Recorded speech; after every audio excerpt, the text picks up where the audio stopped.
Top five, top five, top five. Topical back with another video. I'm Strange Wang. He's Nate. We're doing top 5 young directors. And what we mean by young directors is we both agreed on movies from 2010 and up. More like up-and-coming directors. Yeah, started directing from 2010 and up.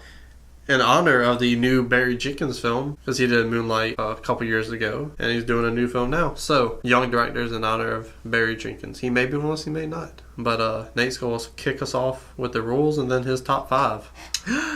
So if you don't know how we do our top 5s, one of us will start, and they will give our 5 and 4, and then we'll talk about it, and then the other person will do their 5 and 4, and they'll talk about it, and then we'll do 3-2, 3-2, then trade off number 1s. We also have what we call the Zemeckis rule. So if one of us has the same movie as the other person on their list, but it is 2 spots or more higher on their list, they will say Zemeckis. And all that means is we're going to not talk about that movie until we get to it on their list, so we don't talk about the same movie twice. And with that being said, my number 5 favorite up-and-coming director is Miss Greta Gerwig.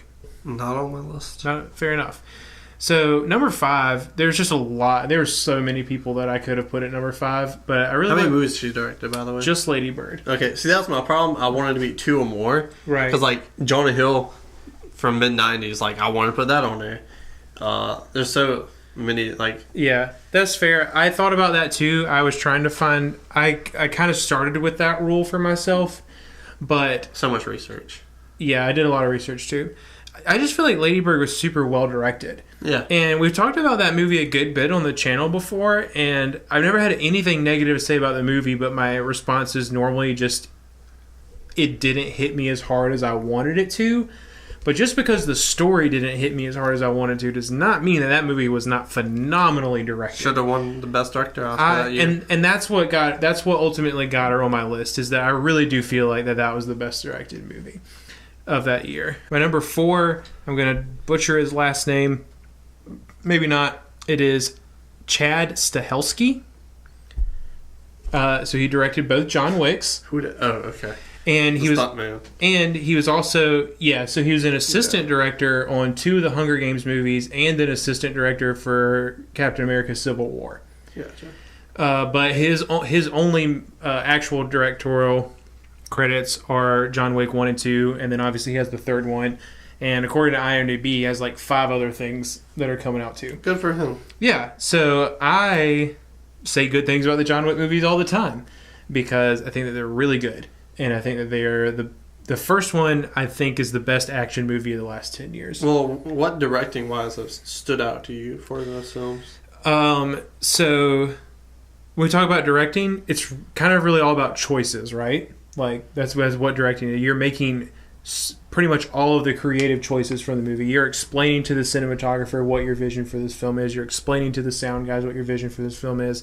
You're explaining to your talent how you want them to act it, what you want this to look like, all that kind of stuff, right? With John Wick, the character is amazing.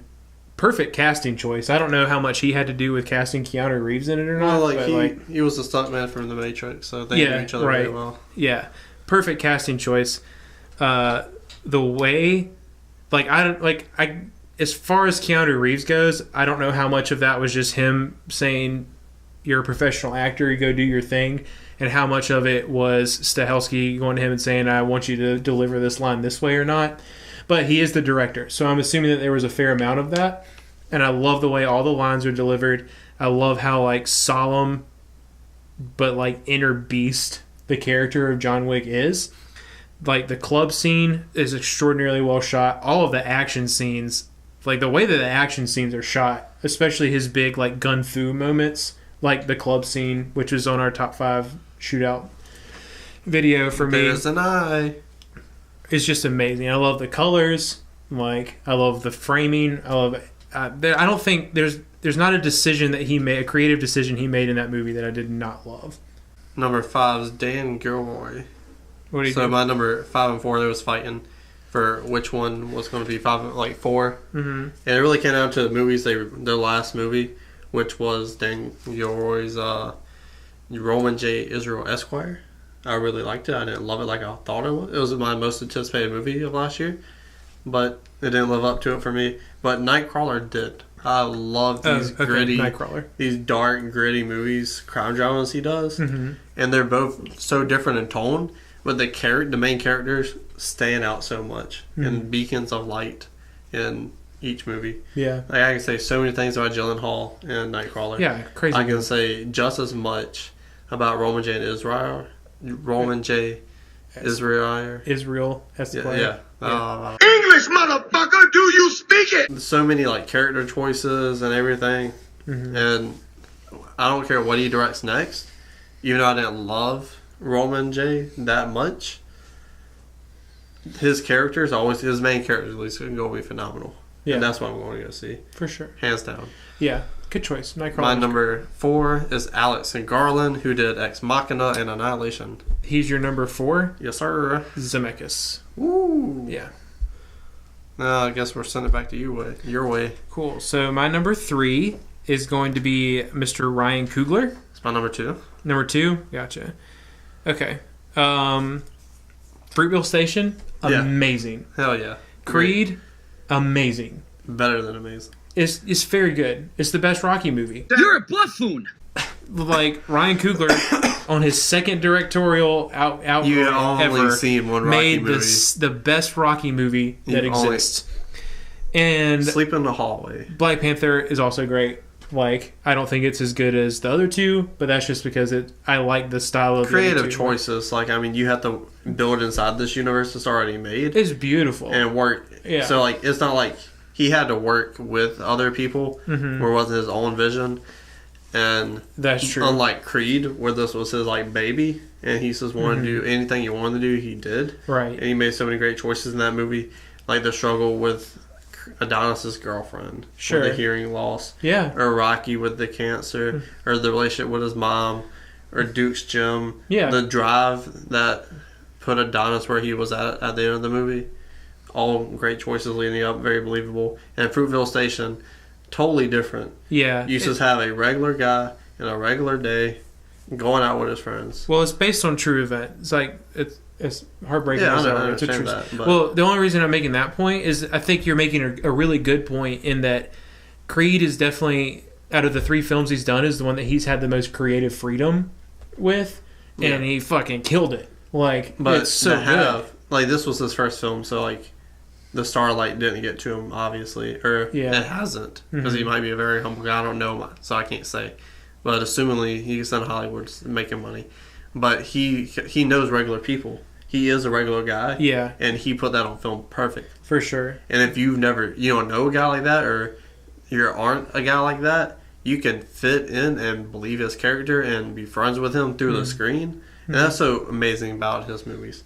I'm friends with his characters. Yeah. That's great. I agree. My number 2, your number 3. So what's your number 2? My number 2 is the Zemeckis from earlier, which is Alex Garland. Yeah. Ex Machina. Yeah. Phenomenal piece of filmmaking. So good.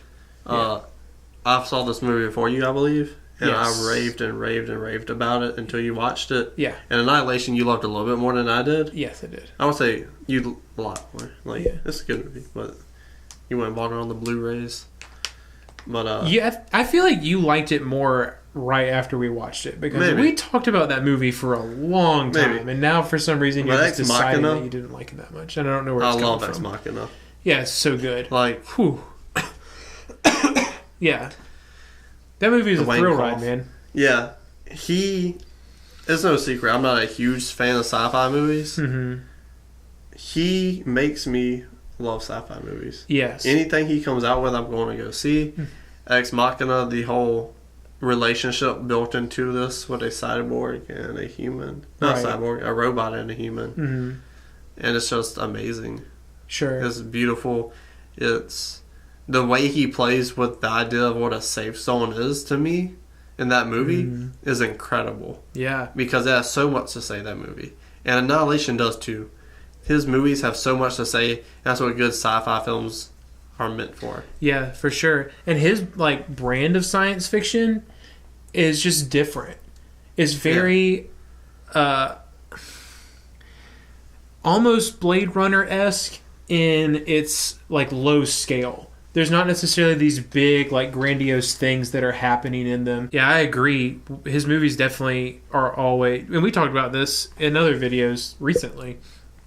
That with horror and science fiction, you can kind of comment on these social aspects in a way that you can't really do it by just straight up talking about them.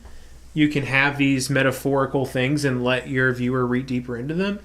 And he does that with his movies. Like Annihilation and Ex Machina, when you finish the movie, you're just kind of like, huh. Yeah, like, definitely. Yeah, I mean, you have to think about it and try to process. Any movie that leaves me sitting there trying to process what the heck just happened, I like that movie because, like, you reached a part of me that definitely not every movie can do, and very few people can. So I really, really appreciate about him. And his visuals are amazing. Yeah. And Annihilation gets the nod in the visual department. Ex Machina is great. There's just, because of this, the set is so small, there's not a ton to work with. And the crazy stuff that happens with inside the shimmer, I think is what they call it, in Annihilation is beautiful. And another thing I will say, he makes strong female characters. Yeah. Mm-hmm. But they don't feel like strong female characters. They just feel like... good characters? Yes. Yeah, where like you look at movies like Alien or like Aliens, like, oh dude, she's such a strong female character. Like you have to put the female on it.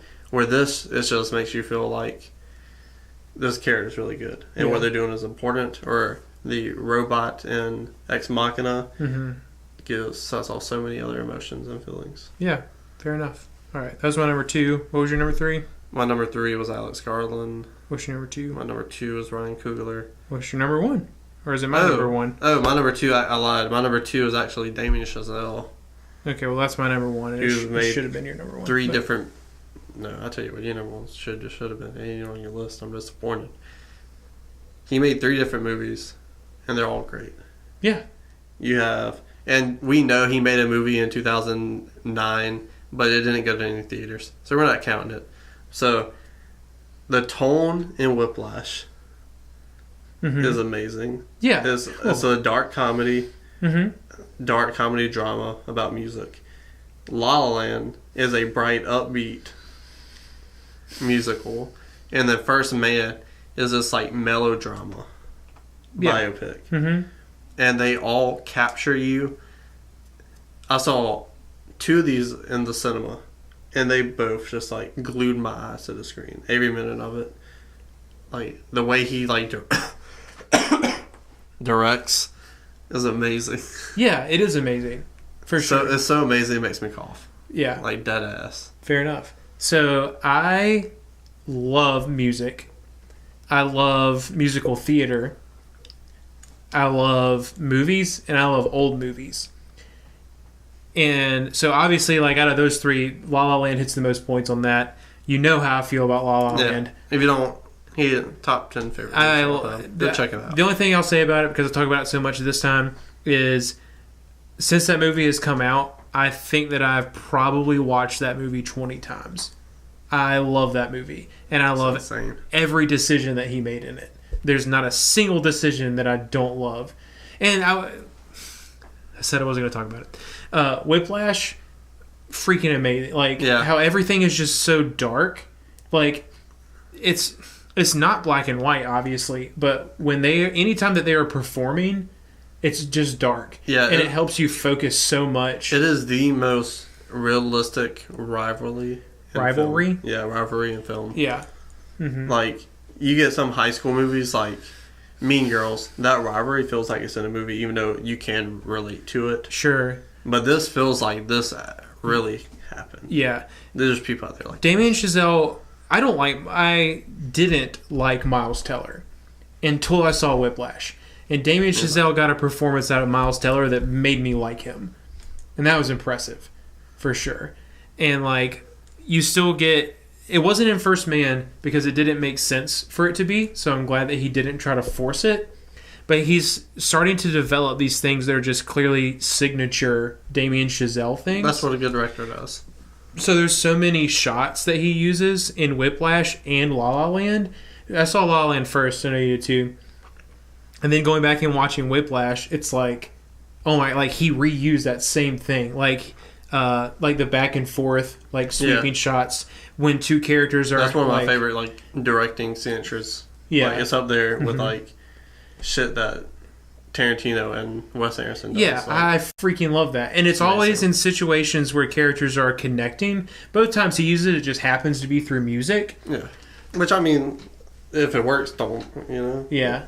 And then, don't fix it. But when he really, really hooked me in is like a director that I'm pretty sure that I'm going to love just about everything he does is with First Man, because he showed that even stepping outside of the musical genre, he can still keep his flavor in the movie. Yeah. Like he still found ways to make music important, but without making a movie about music or Definitely. a musical. You know, like with Neil being the one that remembered to bring a music tape, and just the choices in the soundtrack in general. Yeah. They're really, really great. So I really, really Very like good him. score. He's my number one, and I'm proud he's my number one.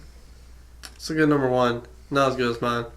My number one is a young up-and-coming director, has 2 films under his belt, and he's already making a style. Like, the openings of his films are some of the best openings of all time. Name some great openings in films. Star Wars. Better. And his name is Dylan Waits. This cat has 2. You can look at the eye above his head. I'm getting bored. One got taken down, but this kid's directing is amazing. He has the brightest future of all these guys.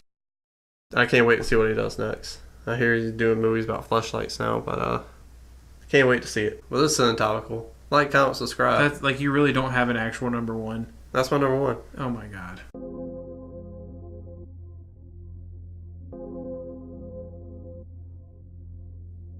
Yeah. Yeah. Yeah, yeah. Jeez.